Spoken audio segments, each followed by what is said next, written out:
BMC news live from Kochi Malayalam വാർത്തകൾ നിങ്ങൾക്കായി അവതരിപ്പിക്കുന്നത് Cochin Kalabhavan Angamaly franchise powered by heal life Thottakkattukara Nazrath villas and BMC production Angamaly.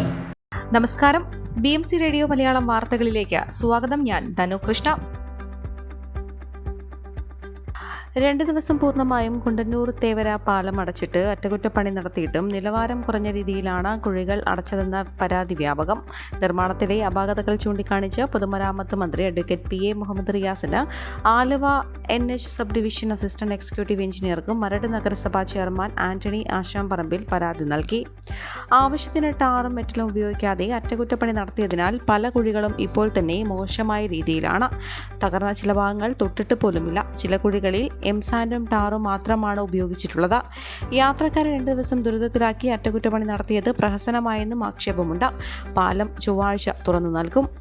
ജോലികൾ കൃത്യമായി ചെയ്യിപ്പിക്കാൻ നേതൃത്വം നൽകേണ്ട ദേശീയപാത അധികൃതരും സ്ഥലം MLAയും MP യും ഇതുവരെ തിരിഞ്ഞു നോക്കിയിട്ടില്ലെന്നും പാലം അടച്ചതിനെ തുടർന്ന് നഗരത്തിലേക്ക് എത്താൻ വലിയ സാമ്പത്തിക ചെലവും സമയനഷ്ടവുമാണ് ഉണ്ടാകുന്നതെന്നും LDF പാർലമെന്ററി പാർട്ടി നേതാവ് CR ഷാനവാസ് പറഞ്ഞു. കുണ്ടന്നൂർക്കാരൻ എന്റെ മരട് പൗരസമിതി വാട്സ്ആപ്പ് കൂട്ടായ്മകളുടെ നേതൃത്വത്തിൽ ചൊവ്വാഴ്ച കുണ്ടന്നൂരിൽ പ്രതിഷേധ സമരം സംഘടിപ്പിക്കുമെന്നും സംയുക്ത ജനകീയ സമരസമിതി അറിയിച്ചു. ഇന്ത്യൻ മെഡിക്കൽ അസോസിയേഷൻ അംഗങ്ങൾക്ക് നൽകുന്ന സാധനങ്ങൾക്കും സേവനത്തിനും GST ബാധകമാണെന്ന് ഹൈക്കോടതി. കേന്ദ്ര GST വിഭാഗം നൽകിയ നോട്ടീസിന്റെ അടിസ്ഥാനത്തിൽ സ്വത്ത് സംബന്ധിച്ച വിവരങ്ങൾ കൈമാറാൻ IMAയ്ക്ക് കോടതി നിർദ്ദേശവും നൽകി. GST വിഭാഗം നൽകിയ നോട്ടീസിന് പിന്നാലെ തങ്ങൾക്ക് GST ബാധകമല്ലെന്നതടക്കം ചൂണ്ടിക്കാട്ടി IMA ഫയൽ ചെയ്ത ഹർജികൾ തീർപ്പാക്കിയാണ് സിംഗിൾ ബെഞ്ചിന് ഉത്തരവ്.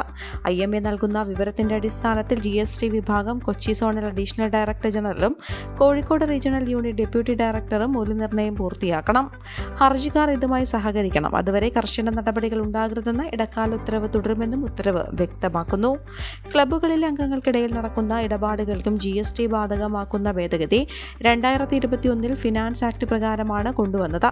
എന്നാൽ ഇതിന് GST ആക്ട് നിലവിൽ വന്ന 2017 മുതൽ മുൻകാല പ്രാബല്യമില്ലെന്നും കോടതി വ്യക്തമാക്കി. കോവിഡാനന്തര കാലഘട്ടത്തിൽ ജീവനശൈലി രോഗങ്ങളുള്ളവർക്ക് സന്തുലിതമായ ആരോഗ്യ പരിപാലനത്തിന് ആലുവയ്ക്കടുത്ത് തോട്ടക്കാട്ടുകര ജംഗ്ഷനിൽ ഹീൽ ലൈഫ് തുറന്ന പ്രവർത്തനം ആരംഭിച്ചിരിക്കുന്നു. ഫിസിയോതെറാപ്പി, സൈക്കോളജി, ആയുർവേദ ചികിത്സകൾക്കായി 8089011722 ബന്ധപ്പെടാവുന്നതാണ്.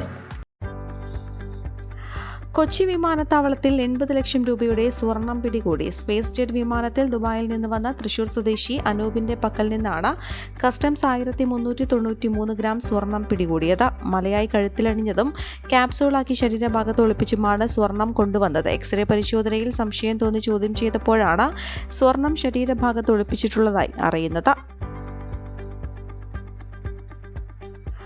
റെയിൽപാളം മുറിച്ചു കടക്കാൻ ഇടപ്പള്ളിയിൽ മേൽപ്പാലമില്ലാത്തത് പ്രതിസന്ധി തീർക്കുന്നു. സ്കൂൾ വിദ്യാർത്ഥികളടക്കം റെയിൽപാളം മുറിച്ചു കടക്കുന്ന പ്രദേശത്ത് അപകട സാധ്യതയും നിരവധിയാണ്.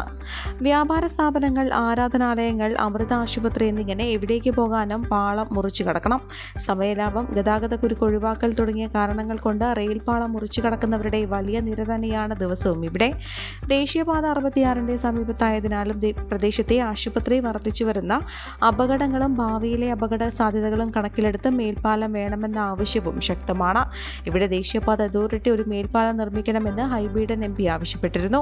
ഇക്കാര്യം ചൂണ്ടിക്കാട്ടി കേന്ദ്ര ഉപരിതല ഗതാഗത മന്ത്രി നിതിൻ ഗഡ്കരിയെ സന്ദർശിച്ച MP നിവേദനവും നൽകി. ഇന്ത്യൻ റെയിൽവേ, സംസ്ഥാന സർക്കാർ, ദേശീയപാത അതോറിറ്റി, കൊച്ചി കോർപ്പറേഷൻ തുടങ്ങിയ ഒന്നിലധികം അധികൃതർ ഈ പ്രദേശത്തെ വികസന പ്രവർത്തനങ്ങൾക്ക് നേതൃത്വം നൽകുന്നുണ്ടെങ്കിലും ഇവയുടെ സംയുക്തമായ ഇടപെടൽ മേൽപ്പാല നിർമ്മാണത്തിന് വേണ്ടി ഇതുവരെ ഉണ്ടായിട്ടില്ല. ഈ സാഹചര്യത്തിലാണ് ദേശീയപാത അതോറിറ്റിയുടെ നേതൃത്വത്തിൽ മേൽപ്പാല നിർമ്മാണത്തിനുള്ള ശ്രമമെന്നും MP പറഞ്ഞു. മേൽപ്പാല നിർമ്മാണം ഗൗരവപൂർവ്വം പരിഗണിക്കുമെന്നും നിതിൻ ഗഡ്കരി ഉറപ്പു നൽകി. കൊച്ചിയുടെയും സമീപ പ്രദേശങ്ങളുടെയും വികസനം ലക്ഷ്യമാക്കിയുള്ള സമഗ്ര ഗതാഗത രൂപരേഖയുടെ കരട് ചർച്ച മന്ത്രി P രാജീവിന്റെ അധ്യക്ഷതയിൽ നടന്നു. ടൗൺ ഹാളിൽ ചേർന്ന ജനപ്രതിനിധികളുടെയും ഉദ്യോഗസ്ഥരുടെയും പൊതുജനങ്ങളുടെയും യോഗത്തിലാണ് രൂപരേഖ അവതരിപ്പിച്ചത്. തുടർ ദിവസങ്ങളിൽ കോർപ്പറേഷൻ കൗൺസിൽ, കൊച്ചിയോട് ചേർന്ന് കിടക്കുന്ന 9 നഗരസഭാ കൗൺസിലുകൾ, 29 പഞ്ചായത്തുകൾ എന്നിവ യോഗം ചേർന്ന് നിർദ്ദേശങ്ങളും അഭിപ്രായങ്ങളും തയ്യാറാക്കും. നിയോജക മണ്ഡലം അടിസ്ഥാനത്തിലും യോഗം ചേരും.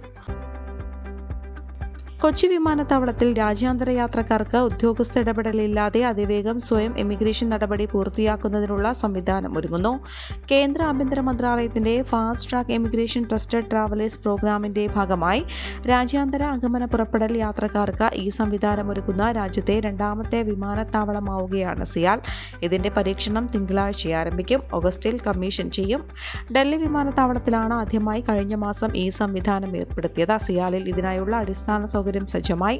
ബ്യൂറോ ഓഫ് ഇമിഗ്രേഷനാണ് നടത്തിപ്പ് ചുമതല. ആഗമന പുറപ്പെടൽ മേഖലകളിൽ 4 വീതം ലേനുകളാണ് ഫാസ്റ്റ് ട്രാക്ക് ഇമിഗ്രേഷൻ നടപ്പിലാക്കുക. ഇതിനായുള്ള സ്മാർട്ട് ഗേറ്റുകൾ എത്തിക്കഴിഞ്ഞു.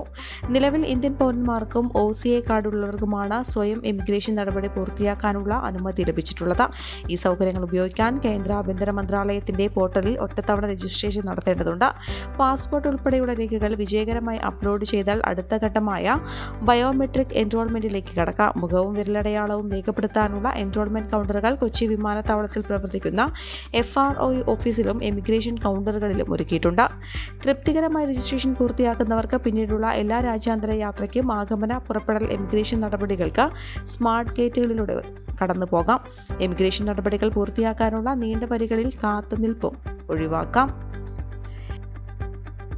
ഈ വാർത്തയോടുകൂടെ BMC റേഡിയോ മലയാളം വാർത്തകൾ സമാപിക്കുന്നു. നന്ദി, നമസ്കാരം.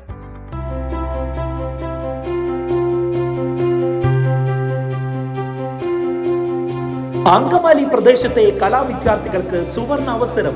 ലോക പ്രശസ്ത കലാവിദ്യാലയമായ കൊച്ചിൻ കലാഭവന്റെ അങ്കമാലി ഫ്രാഞ്ചൈസി കരയാമ്പറമ്പിനടുത്ത് എളവൂർ കവലയിലുള്ള സ്പ്രിംഗ്ഫീൽഡ് കെട്ടിടത്തിൽ പ്രവർത്തനം ആരംഭിച്ചിരിക്കുന്നു. Classical dance, cinematic dance, Carnatic music, Zumba dance എന്നീ വിഷയങ്ങളിൽ പ്രഗത്ഭരായ അധ്യാപകർ ക്ലാസുകൾ നയിക്കുന്നു. കൂടുതൽ വിവരങ്ങൾക്ക് ബന്ധപ്പെടുക 9995208614.